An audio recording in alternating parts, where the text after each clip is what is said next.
আসসালামু আলাইকুম। কৃষি এগ্রো নার্সারির পক্ষ থেকে স্বাগতম। এগুলো মূলত বাড়িটু জাতের হাইব্রিড পটল তে এক চাচা চাষ করেছে, ওনার সাথে কথা বলবো আমি। আসসালামু আলাইকুম চাচা। ওয়ালাইকুম সালাম। ভালো আছেন কাকা? হ্যাঁ আলহামদুলিল্লাহ। তে চাচা আপনার বাড়িটা কোন জায়গায়? বাড়ি গ্রামের নাম নগর, হ্যাঁ থানা বড়াই গ্রাম, হ্যাঁ, জেলা নাটোর। জেলা নাটোর।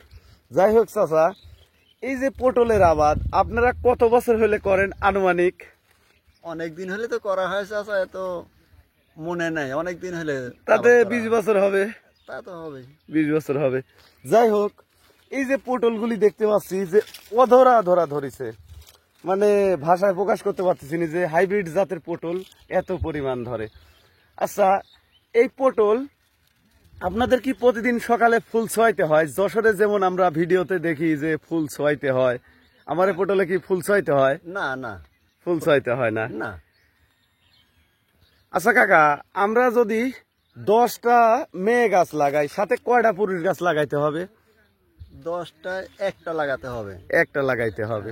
আচ্ছা, পুরুষ যে গাছটা, এই গাছটা আমরা চিনবো কিভাবে কাকা, একটু দেখাই দিবেন? এই যে ফুল, এই ফুল দেখি ঠিক পাবেন যে এটা পুরুষ। মদ্দা, হ্যাঁ পুরুষ পুরুষ। মানে এর গোড়ায় করি নাই, করি নাই, অর্থাৎ মেয়ের করি নাই। আর মেয়েগুলি, মেয়েগুলির করি আছে। এই যে মেয়েগুলি এই যে করি, ফুল সহ করি আছে। ফুল সহ করি আছে। আচ্ছা কাকা, যখন আপনারা যে চারা তৈরি করবেন, তখন মূলত এটা বিচি থেকে করতে হয় না লতা থেকে করতে হয়? লতা থেকে করতে হয়। লতা থেকে চারা তৈরি করতে হয়। তখন তো পুরুষ আর মহিলা আলাদা আলাদা করেই নেওয়া হয়, এই লতি আলাদা আলাদা করে নিতে হয়। আলাদা আলাদা করে নিতে হয়।